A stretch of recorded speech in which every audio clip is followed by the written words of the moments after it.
For today's video mga kainahan, ako di ang nakatoka karon mga kainahan na maglawog ug maglimpyo aning tangkal sa among baboy mga kainahan. Duha day ni katangkal mga kainahan diri sa tubangan, tapos sa likod na apoy isa. Isa ra pud to kabuk baboy dito sa likod mga kainahan diri. Medyo dagan-dagan gid ni diri 7 o 5 mga kainahan. Ako'y nakatoka ani karon mga kainahan kaya akong bana na nagat man. Nya kita mo proxy ani mga kainahan. Alangan pug lain tawa pud amo proxy pod. Mo ni nagpakaon ko ani mga kainahan kay human ako ani limpyo sa ilaha pong mga hugaw ani mga kainahan. Bag-o ni nato sila pakanon, syempre ato sa yun ang limpyuhan. Una gyud na ang paglimpyo ana.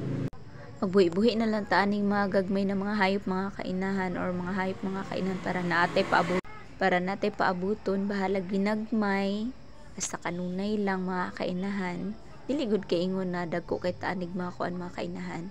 Ya human ako dito sa duha ka tangkal diri na focus sa among anayunon nya. Mintras nagpakaon ko ani sa mga baboy mga kainahan.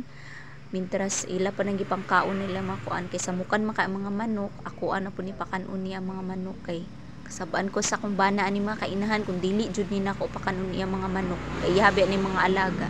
Kana lang. Thank you for watching.